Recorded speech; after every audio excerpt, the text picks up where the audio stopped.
So we're just going to start. So for those of you who don't know me, I think there's a couple of new faces here. I'm a three principles practitioner, and as a coach and practitioner, a lot of the people I work with show up with what they describe as low self-esteem. And sometimes I say there's no such thing as low self-esteem, and I say that sort of a bit tongue-in-cheek because for people that suffer from it, it doesn't feel like it's not a real thing. But I think when we look in the direction of the principles, we'll really see that it doesn't have to be, as solid as it looks to us. So the reason that I am so passionate about this subject is because I used to be the poster child of low self-esteem. I spent the first 50 years of my life completely, absolutely believing that I was less than, I was inferior, I was worthless, everybody else is better than me. And, like many people that suffer from low self-esteem, I grew up in a dysfunctional environment, let's put it that way.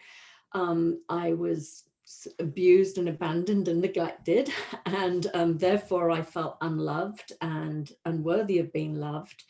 And so I didn't develop a really strong sense of self. I was always sort of auto-referencing, looking for validation from the outside, always comparing myself to other people and always falling short. I was, spent most of my life just shy and timid and lacking self-confidence. I spent years in therapy, close to 30 years, 29 years in conventional therapy. And I calculated the cost at one point, and with all the workshops and everything I was doing, I think I was probably up to about $500,000 over all those years. Pretty and the thing is, it helped me make sense of why I had the feelings I had. But I just couldn't get over that belief in myself that there was something, that I was different. There was something in me that was lacking. And I was also on a spiritual path for that same amount of time too. And again, I heard all these wonderful spiritual concepts like, we're all equal, we're all one, we're all, and I kept thinking, yeah, but not me. You don't know what's inside me. You don't know how I grew up. I have evidence. So that's the other thing. I had so much evidence to prove that I was worthless, that I had sort of focused in on and collected over the years. So I was pretty ensconced in that belief about myself, that there was something wrong with me. I used to feel like I used to say, like looking through a pane of glass and at the world, and everybody else out there seemed to have something I didn't have. They had confidence, they had, I don't know what it was, guts, courage, everything that I didn't think I had. It was always like looking on from from behind this glass, like not feeling like I fit in, that I belonged or that I could manage. And even to the point, by the time I was 19, I actually considered suicide. And again, it wasn't that the world was a rotten place. There was something wrong with me. I was broken, I was lacking. I didn't have what it took to be in the world. Fortunately, I did not take my own life, as is evident, because I'm here today. But so I just was, and the other thing I did was, it was always about, if I achieve one more qualification, one more certification, one more thing, I will then find the confidence that I'm looking for. And oh my God, I joke, I say it's like my walls are plastered like with band-aids, with, this certification, that one and that one. And it never worked. It didn't. It was always, I would get one and it would always be, okay, what's next? What's next? How can I do this? And I was just sharing with my lovely friend, Jennifer, recently, that I think was it with you, Jen? I can't remember, but I was sharing that I was once in a gallery. I used to paint as well. And I couldn't even stand next to my work. All these other artists were standing next to their work and talking about what had inspired them. And I was in the, oh, hang on, we have somebody coming in. I was in the bathroom hiding. I couldn't face anybody. Even though people wanted to buy my work, I was like, they don't understand, they have bad taste, just my work is terrible, whatever story was going on in my head. So, you know, as I say, I was a successful career in Hollywood as a costume designer. I was the artist, I was a mother, I was a coach, but, you know, I felt like I was faking it. And my therapist used to say to me, I presented very well on the outside. Nobody would have known what was going through me on a daily basis, these feelings of, you know, not being good enough or low self-esteem and things like that. So that was until I came across the principles. So I just want to double check here. Who is familiar with the principles and who is new to it, if anybody is new? Oh, Jen is relatively new, and Delvine, but I know we've had a few things. So okay, so as we say in the principles, well, number one, it's a description of how we experience life. It's not a prescription of how to do life. If you do it this way, you'll have a better life. It's a prescription, and rather a description of what it is, how humans experience life. So I'm not, you all know that to a degree or another, so I'm not going to go into that. But I want to talk about two things that I saw. There's a lot that I saw, so much I saw, but I would say the two absolute life-changing things that I saw that had me showing up into life very differently and seeing myself very differently. So the two insights that I, you know, really, if I had to just boil it down to two, was one was, as I said before, I've been part of other spiritual communities. I have a master's in spiritual psychology from a place called USM. And I'd heard these terms, but I really got it when I came across the principles that we are all created equal. And the reason, I know it sounds so funny, and the reason I really got it through the principles, and I didn't get it before, was something that actually Dick and Bettinger shared. He said that Sydney Banks said this. I haven't heard it directly from any Sydney Banks tape, but what Sid apparently said was that we are 96% spiritual and only 4% human. Now, in other traditions I've studied, like Kabbalah, they say it's 99% spiritual, 1% human. It doesn't really matter the percentage, but what it points to is that we are spiritual beings having a human experience. And what I like about the ratio is that it helps me remember who I am at my essence, the majority of who I am. So I always use my little snow globe here because that's what helps me remember who I am. I happen to have a little Buddha in the center of my snow globe. That the Buddha to me represents it's that sort of calm spiritual essence of who I am. And as we all know, that's who we are at our center. And just like, you know, again, I'm going to use analogy of the water, the ocean. We often say that we are all spiritually connected, just like we are like the ocean, the oceans of the waters, all connected. Now, the waves on top of the ocean, I like to see as that's how we show up in our world of form as human beings. We all look a little different. You know, some waves are bigger, some waves are flatter, some fatter, some whatever. And the same way as human beings, at our spiritual essence, we are all connected. We're all one, just like that ocean. But when we incarnate into the world of form, in our little human forms, we all show up differently. But that's just the tiniest expression of who we are.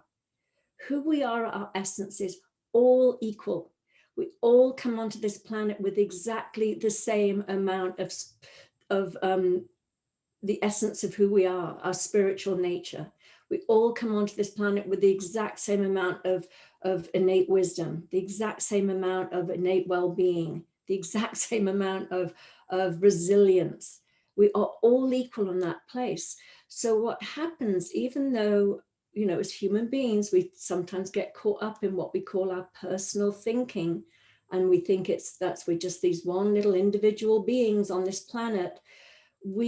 From that place, that personal thinking, we have a lot of insecurity. We have a lot of fear from that personal thinking. We do a lot of comparing from that personal thinking. So that's where we start sort of judging ourselves. We start looking around, judging ourselves and comparing ourselves to each other. We have a lot of fear, we have lack, we tend to go into the future and into the past. So can you imagine that? That's where a lot of the insecurity is in our personal thinking. And, you know, as I said, as spiritual beings in our center, who we are at our center, the majority of who we are, I mean, we're all one, we're both human and spiritual rolled into one, but the majority of who we are, the vast majority, that spiritual essence of who we are, that's where we are made of love, we are made of peace, we are made of innate well-being. We are that magnificent spiritual beings having this human experience with a lot of thinking going on. So when we listen to that thinking, that's what it looks like. We have, and I'll get to thoughts in a minute because that was my next massive insight. So when we listen to that insecure thinking, we lose sight of who we really are. And that's when we start believing the thoughts that, you know, I'm not good enough, everybody else is better than me, we just compare ourselves from that tiny little physical human part of us. But when we remember who we are at our core, it's like, oh, I can relax. I am equal to everybody else. And that's what really hit me was that when I get insecure thoughts, which I still do, we're human, we're going to have them.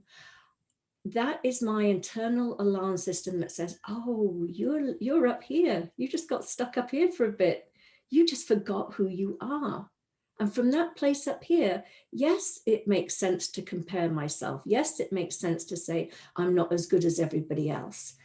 But when I wake up to that fact and I go, oh, I'm just stuck up here for a while, and I drop back into that space of who I really am at my essence, I relax.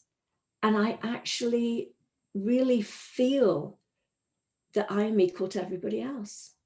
And it just an amazing little sidebar here for a second. When I was growing up, I mean, even not even growing up, even as an adult with children, I would take my children to school and I'd be like, teachers, oh God, teachers are up here. You know, I'm still a little girl inside. It's like, oh, teachers are, I was, even as a mother, I was still acting very childlike. Doctors, therapists, they were all above me, all like up here. And I do a radio show, and I've been doing it, for the last 2.5 years, I've been doing it with just strictly 3 principles practitioners. And I didn't think anything of it, but about 6 months ago, I looked back and I thought, oh my God, I interview all these doctors and psychologists and psychiatrists and all these people. And there wasn't 1 ounce of me that went, oh God, they're higher than me. They're more intelligent than me. Oh my God, I'm scared of interviewing them. Or, oh, I'm interviewing these people that have been around the principles for, 40 plus years. They're more accomplished than me. I'm insecure. It didn't even occur to me to think that way. And I laughed on reflection. I thought, oh my God, I've come a long way. So anyway, so as I said, when I saw the truth of this, not only did I see that I was equal to everybody else, besides my little quirky showing up as I do as a human, but that's sort of the wonderful flavor that we all are. We don't want to get rid of our humanness. We need to embrace it and love it. But just remember, it's not, who we really are. It's just that lovely coat that we wear in this physical world of form. But what I also saw, because I had a history of, abuse, and was that I wasn't that anything that happened in the outside in the world of form hadn't hit who I was at my essence. It hadn't damaged it. And I had an incredible, experience of witnessing that. I'll put it that way, whether it was an enlightenment experience or whatever you want to call it. I got to viscerally experience that situation that had happened did not touch me, didn't break me, didn't damage me. It impacted me, bruised me for a little bit, but it didn't break me. And I got to see who I was at my essence, which was incredible. So I saw that I wasn't less than anybody else. I wasn't tainted. That was another label I had for myself, that I was tainted, that I was damaged. let that one go completely. Stop seeing other people as bigger, better, stronger, more accomplished than me, as I said, proofing that I didn't even notice I was interviewing all these incredible people. And the biggest thing was as I said, I stopped comparing myself to others. And for the vast majority, I am still human. I'm going to have those low moods when I slip back into that thinking, but I wake up to it so much faster now. So the second insight I had was actually care of Linda Pransky. I was mentoring with her, and I was pretty new to the principles. I had been around it for a while, but I didn't really, I was, as they say, my grounding was not that great. And I remember sharing with Linda all my insecure thoughts. And I remember the look on her face. And for those of us who know Linda Pransky, she's can be quite comical. And she sort of looked at me with that sort of like quizzical look, and she went, "Why are you telling me this?" And I was like, "Well, I'm just telling you who I am and why I don't think And she was like, "You believe that stuff?" I was like, what do you mean? And she said, "That's just insecure thinking. You don't have to believe that." And I was like, "What do you mean?" My thoughts, my insecure thoughts are telling me about me. They're telling me who I am. And I had innocently, believed those thoughts. They had lived with me for so long. I just thought that they were, who I was. And but what I realized working with Linda was that human beings have anywhere from 60 to 100,000 thoughts flowing through them a day. None of them are personal. They're not ours. They're just the energy of thought flowing through us. Because of how I was raised, in the environment I was raised in, I had sort of grabbed onto a few of those thoughts of like, I'm not good enough, I'm not pretty enough. I had a father that lived 2 miles down the road who never ever acknowledged me as his child. And I thought, as a child, you think it's all your fault. I'm not pretty enough, I'm not clever enough, I'm not good enough, I'm not intelligent enough, I'm not skinny enough, I'm not, and I had a laundry list of not enoughs. If I was enough, he would have wanted to come and claim me as his child.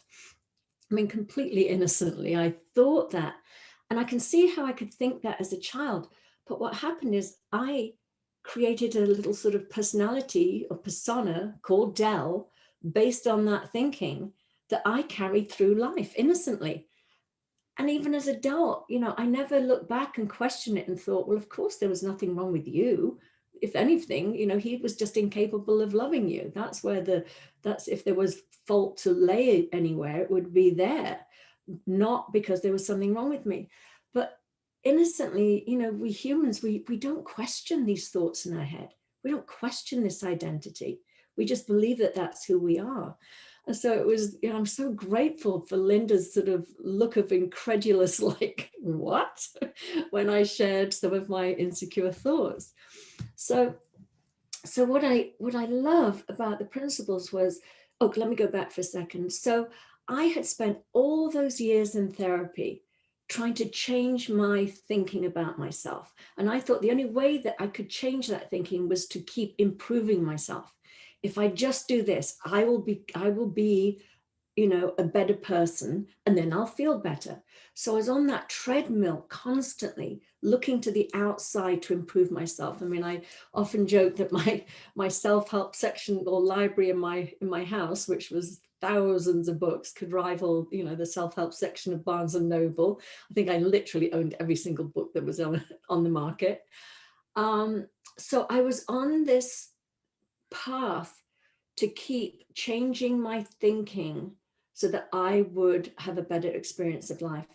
And what Linda helped me see was, it wasn't about changing my thinking. It was about changing my relationship to my thinking. So what I saw through her incredulous look was, oh my God, I don't have to believe that thinking. I don't have to believe that thinking about myself. So it was more, instead of like getting in there and muscling and trying to change it and trying to change myself so I didn't have those thoughts, it was more about just like what I call changing my relationship to those thoughts. I didn't believe it. And another Dickon Bettinger quote, which I love, is he said, the thoughts, insecure thoughts in our head are like the drunk uncle at a wedding. Now, you don't go up to that drunk uncle and say, tell me more. You know, this is fascinating. This is interesting. I want to learn more. You're like, oh boy, you know, give that person a wide berth. They're drunk. They're talking nonsense. And you just ignore them. Well, it's the same things with our thoughts in our head that tell us that we're worthless, we're less than, and all that.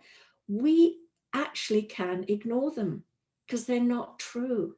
They're habitual thoughts that just, you know, what happens is that thought just flows through us. We grab on to a few of them, as I said. We make them, you know, mean that that's who we are.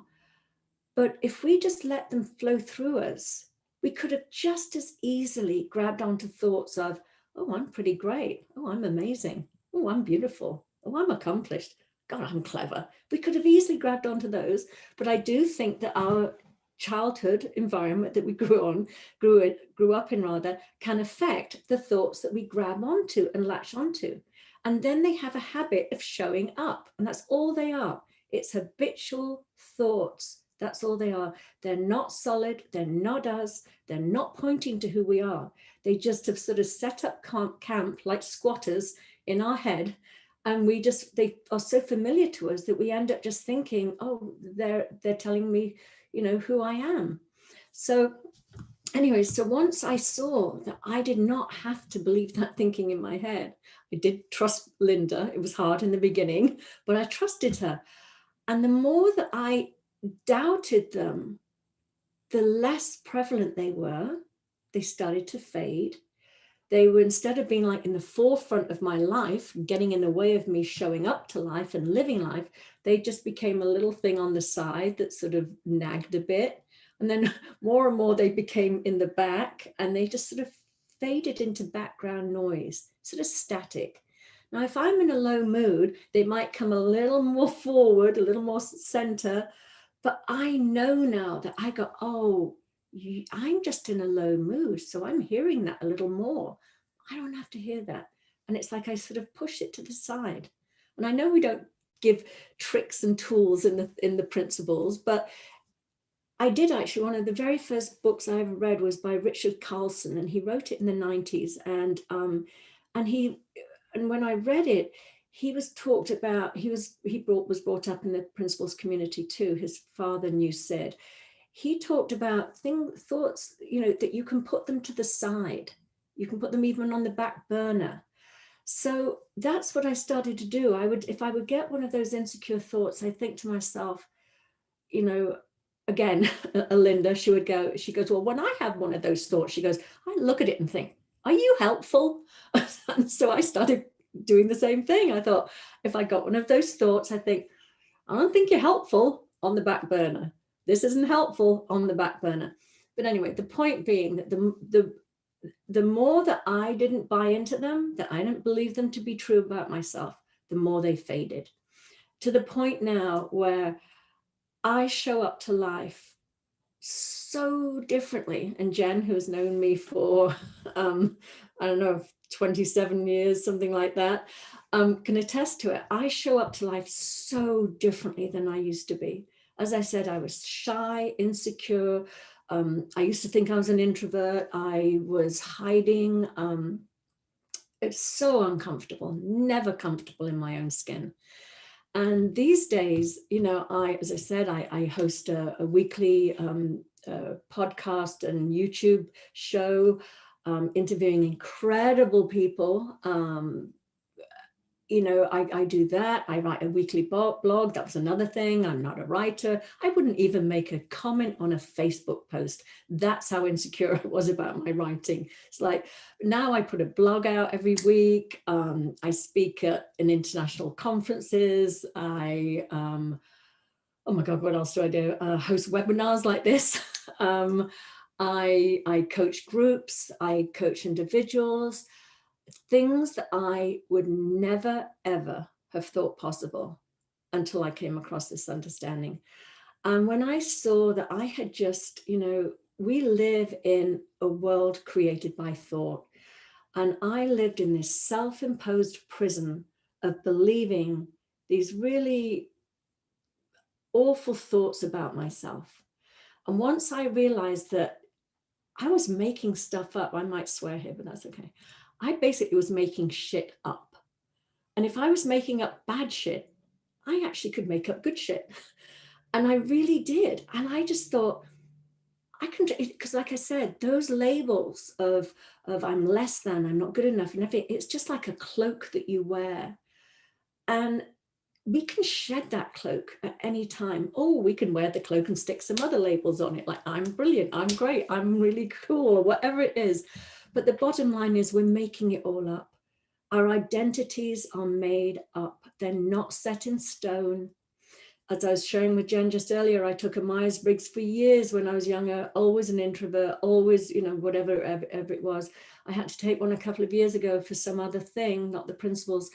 And it showed up that I was an extrovert. And they were like, well, that never changes. No, who you are is set in stone. You're not. We are infinite potential. And as, I'll paraphrase Sid here, but, we are one thought away of a completely different reality.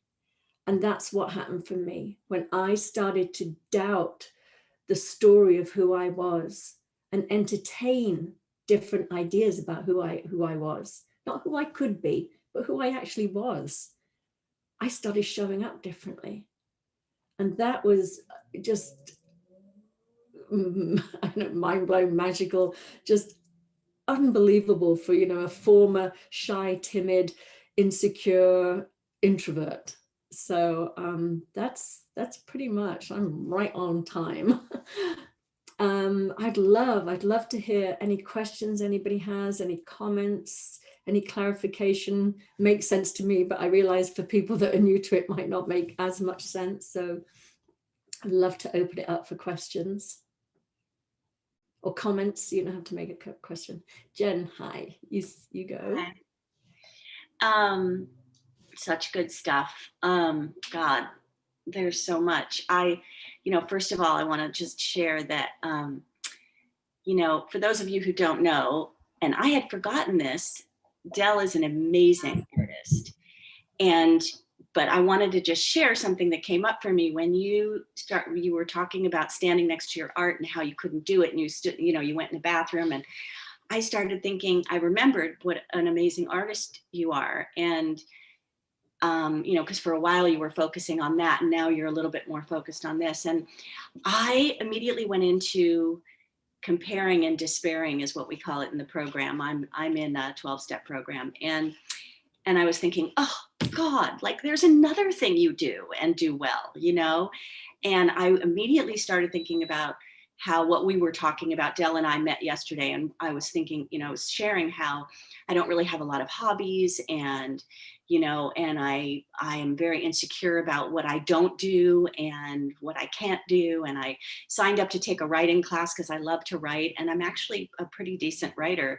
And I bailed from the class because I thought everybody else was smarter than me and could write better than me, and I can't do this. And I gave myself an excuse that I've got a lot going on right now. But the truth was I was in a lot of fear, and I just relate so much to everything that you're talking about here, because, I too come from a very dysfunctional beginnings, and was given the message, or took in the message, that I wasn't enough, that I wasn't worthy. And and I've always thought of myself as someone that had good self-esteem. But what I'm learning in between working with Del and my other 12-step programs and just doing a lot of self-reflection is that most of the esteem that I get or think I have is from external sources. But inside, I still have all of these thoughts about how I'm not good enough, and compare myself to other people and things that they do, whether it be gardening or crocheting or cooking, or, and I can't do that, and I'm not good enough at that. And, and I too have had a lot of therapy, and just keep thinking I have to change my thoughts. I have to change my thoughts. And I know that they're faulty, but somehow they just live deep inside of me. And I'm really excited to learn how to put them on the back burner, and open up myself to discovering who I really am without that kind of negative self-talk that has been my life, and I'm 61 years old and I'm just learning how to do this. But anyway, so I really appreciate everything that you're sharing and so relate to it. Thanks. That's great. Thank you so much. And yeah, as you know, Jen and I have known each other for many years. She's not only an incredible writer, she's an incredible singer, but it doesn't, as Jen was saying, it doesn't matter. It doesn't matter how much validation we get from the outside when we have this, it's for me, it felt like this sort of bottomless pit that everything I put in it didn't even stay for a little while. It just passed straight through. It just never, there was never, maybe slightly for a tiny bit, there was that elevation in how I felt about myself, but it would wear off pretty fast. And then it would be, okay, what's the next one? I need to fill myself up again. I need to be validated. I need to be complimented. I need to be, whatever it is, to fill that void up. So yeah, thanks, Jen. Thanks so much for sharing that, because it is that, well, gosh, that escaped me, and there was something I was going to say. I'll come back to it when it occurs to me. But yeah, that absolute bottomless pit of needing the outside validation, it will never fill it up. And it is only by, as I say, getting quiet, letting this, because this is what it looks like, as I said, when we got all that mind full of negative thoughts, the more that we don't pay attention to it, the more we don't work at changing it or moving it on or whatever, that we just ignore it. It will move on its own accord. We do settle. We will come back to our innate well-being. We call it our innate well-being. And as we settle, we remember, that Buddha starts coming more into vision again. We remember who we are. And from that place, and only from that place, do we feel the confidence that is innate to us. It will never come from the outside in. It will only be when we connect with who we truly are at our essence that we will feel it. So thanks so much for sharing that. And thank you for the compliment on the art. It doesn't matter how many times I hear it, it's still, I still sort of like cringe like that. But maybe one day I will get back to painting and feel a little differently about it. So I'd love to open up to anybody else. Have any questions or comments you'd like to make? We've got another 25 minutes to go, so. Well, thanks for that reminder, because I keep hearing that it comes from the source, which is what you're speaking of. Yeah. And I remembered yesterday I had an experience that all my needs are met, and like I was free. But then I sort of forgot about it. But yesterday I remembered that feeling. It's like I was just light. So I really appreciate what you're saying. Yeah. And your experiences. I mean, I worked in art and I moved to creativity and well. And I'm much older than anyone else. And sometimes I discourage myself, like, why bother? But, it is kind of where I got my painting, is where listening to Sid, I had a crisis. I started painting. So that's how I found out, or I developed that, whatever it is when you paint, and, not that I think everyone likes it or something, just the experience of creativity. So I'm trying to encourage myself to get on, just talk, do a blog, because that's where I guess my learning, everyone speaks of, where did your learning come from? I mean, I listened to Sid in the 70s, but then I see, I just have to catch myself, that's all, comparing. I mean, I put myself down. So I really want to sort of enunciate the source within me, because it's the only way, it's the only road, is really what you said. Yeah. And even that, I have pain off and on, but it's better. But the other day I thought, well, if my body is more spiritual, then it probably feels good. So I'm going on that angle rather than feeling the physical discomfort. Yeah. So it's a learning experience.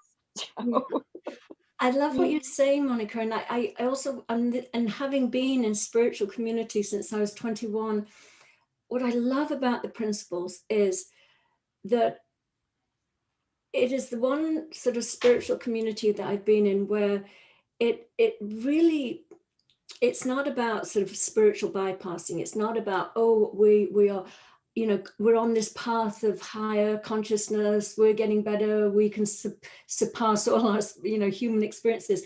I love it. It's like, no, part of being in the world of form is we do fall asleep. We do forget who we are. And then we wake up and go, oh yeah, just like you said, Monica, you caught yourself yesterday going, oh yeah, I remember who I am. And so we don't get upset or angry with ourselves. We don't get frustrated. We don't go, God, I should know more about, you know, this now. I shouldn't ever feel bad again. I shouldn't ever feel insecure again. It's like, no, we are spiritual beings having a human experience. And the nature is that humans fall asleep. And then, you know, our feelings are our friends, because our feelings are the ones that let us know we've fallen asleep. If we're feeling a little yucky, it's saying to us, oh, you've been believing some of this thinking. You're spending too much time up here and you're feeling it. So when I feel yucky, it's my internal alarm clock. It's just says, oh, Del, you've just got caught up a bit. You started believing this stuff. Drop back to who you know you really are. And sometimes it's like, no, I stay stuck up there for a while, a bit longer, depending on, you know, what mood I'm in, you know, what environment I'm in, you know, my thinking can get a little stickier. But for the first time in my life, I can stand back. I can see what's happening. I can see that I'm buying into that insecure thinking. And just seeing it is enough. Because when you see it, you naturally start to fall back into who we really are at our essence. So thank you, Monica. That's great. Anybody else got anything they'd like to share? Sharon and I are telepathically connected. She knew I was going to call on her. Hi, Sharon. Hi. Well, when I first came across the principles, then it was a relief for me. But as I've been on the journey, the last 4 years, I think what I've come to see now more than ever is I just love being myself. Now I know myself, and it's okay to be ordinary, and it's okay to do the things that bring you joy, and it doesn't matter if you're doing them at, you know, sort of a lower level in the ego's mind, or a lower level than anybody else. The fact is you're doing them and it's bringing you joy, and also that just raises the level of consciousness for other people as well. Those around you kind of ripples out. If your family members can see that you're happy and contented, and there's, you know, and also you see it in them, you know, you're not pushing your children to strive, and because if you step back, it all seems to unfold anyway. That's what I love about the principles. Yeah. I love what you're saying, Sharon, and you just reminded me of what I was going to say when Jen shared, and that was about the ego. I used to think that, you know, that I innocently used to think, oh, ego meant that you feel really great about yourself, you know, and I kept thinking, why don't I have an ego that tells me that, you know, I'm really great and I'm special and blah, blah, blah. But what I really also began to see is, you know, this ego, which is our personal thinking, is our ego. I actually saw that my ego was trying to help me, trying to protect me. And because, and when it would tell me things like, you're not good enough, you're less than, you're this, or all the things it would tell me about myself, it was actually trying to keep me down. Because it believed that if I stayed down, stayed small, stayed in hiding, didn't get too big for my boots, as my mum would say, I wouldn't get attacked so much. And I wouldn't set myself up to think that I was better than I was. So my ego I actually had this vision of it was almost like I was down on a wrestling mat, and this ego was this giant, great big sort of onyx monster that was had me pinned down, my hands behind my head like this, spitting in my face, you know, you're less than, you're this, you're not good enough, you did it. And when I saw that it was actually trying to be my friend and had actually been with me all my life, as thinking it was protecting me, when I stopped wrestling with it, when I just relaxed and went, oh my God, I don't need you anymore. I can actually sit up, stand up, and be in the world. I don't need to play safe and play small. It literally sort of like, it's almost like it was this heavy black onyx thing just sort of shattered into a million pieces. And it just sort of like went like that and just fragmented and just sort of lay like ash around me on this sort of flat mat of the wrestling or boxing ring I was in. And I literally did. I thought, wow, that was just an illusion. That was just an illusion. And I felt like I could just sit up, stand up, move around without it. But it was making friends with it. It was almost like seeing the innocence in it, seeing that it was just purely something that had felt that it was going to protect me. So thanks for that. You reminded me of that, Sharon, when you said the ego. I knew there was something I wanted to share. Thank you. Thank you. Does anybody else have anything? Yeah, Jen. I just have a question. If you could talk a little bit more about, I'm taking notes, and I just wrote, if we try to stay small and play safe, it's our way of trying to protect ourselves from getting hurt. I don't fully understand that. Why do we do that? Well, I don't. For me, I mean, there was one of my books that I had. It was called there's a saying, something like, the higher you rise, the greater the fall. And I think for me, I was just terrified of, because I felt that I couldn't cope, wasn't strong enough, was another one of my things that I thought, I had no idea about my resilience. I had no idea about that. So I was always trying to protect myself. Like, as I said, and there were voices, from my mother, like, don't get too big for your boots. Who do you think you are? Pride comes before a fall. I mean, society tells us all these things. Play small. I mean, my God, that beautiful Marianne Williamson quote, who are we to play small? We're more afraid of our greatness than we are of our smallness. So it was, and the other thing, it's so interesting you say that, because this is another awareness I had. It was almost like, because I grew up, I was illegitimate and felt very shamed in the community I grew up in. It was almost like, I'll get me before you can get me. So I would say terrible things about myself. It was almost like inoculating myself towards the barbs of others.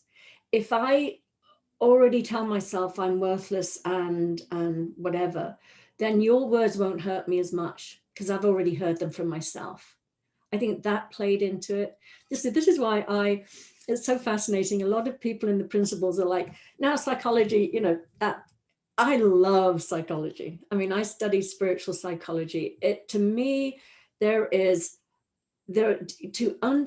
as human beings, as spiritual beings having a human experience, humans have psychology. It's fascinating, the things we come up with and strategies we develop to cope with life. And I think it's so wonderful to go back and see where we adopted that thinking and then just pull it all apart and just say, we don't need that anymore. That was innocent. It was a coping mechanism that we developed early on. And we don't need it, because when we know who we are at our essence, like I said, these magnificent, beautiful beings made of resilience, made of innate well-being, made of love.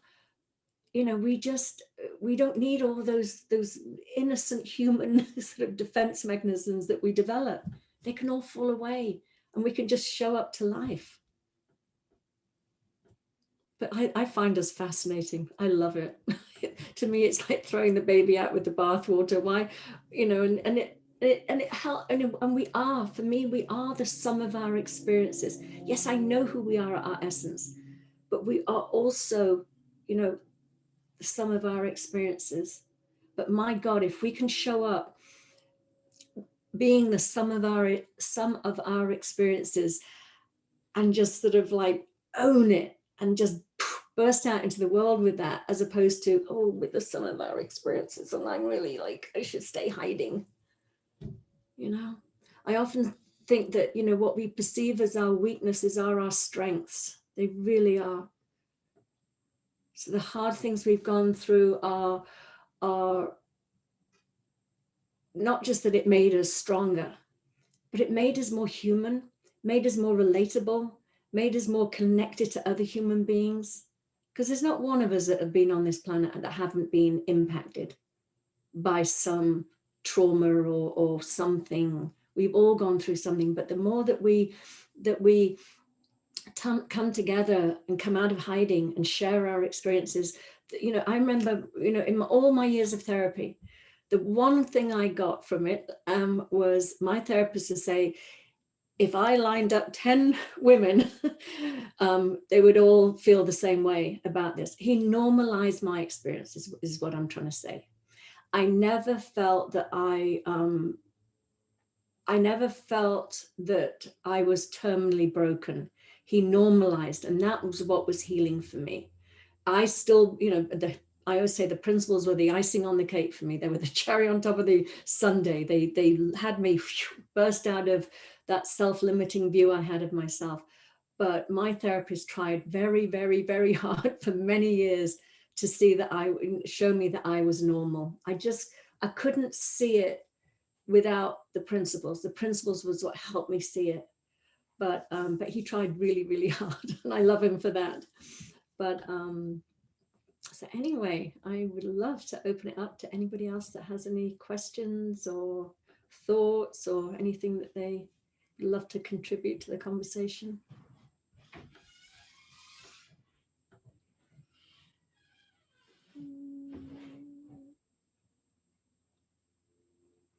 I can tell if I wait a little bit longer, then somebody else is going to say something.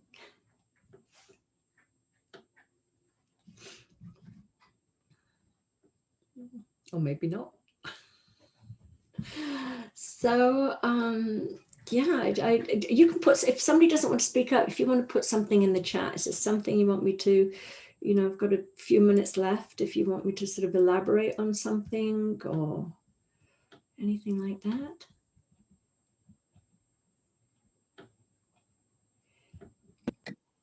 Could you speak of the psychology? Because I know Sid said psychology is the logic of mind. Mm-hmm. Yeah. Yeah. So do you mean like go ahead, sorry. No, you say, Monica, you say. No, you go. No, because I'm curious. I'm not going to get too into it from the perspective of the principles, because for me, I know just from my experience, when I was first getting into the principles, I had, and I won't name names, but I did have some principles teachers say to me, especially when I was going through a very hard time. My mother died. Well, but she was the third death in 8 months. My sister died, then my sister-in-law, then my mother.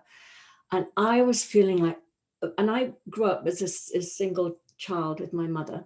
I mean, I was one of 7 children, but we didn't have a father. So we used to joke, we used to say our mother is, we'd call her Mother, Father, God. She also happened to be an atheist. And I often say that she was an atheist because if she believed in God, then she would have been a sinner. So it was more convenient to be an atheist. I say that jokingly.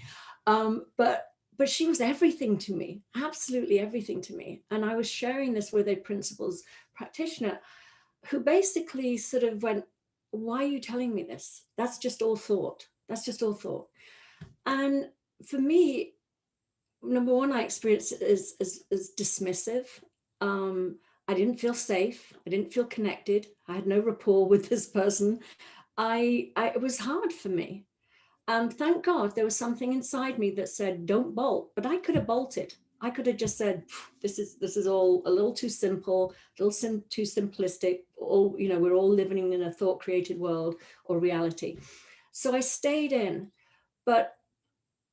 and I do feel that there are some teachers that genuinely believe that going into psychology and going into the past is not helpful. I always say, maybe I'm on the fringes of the 3P community. I really don't care.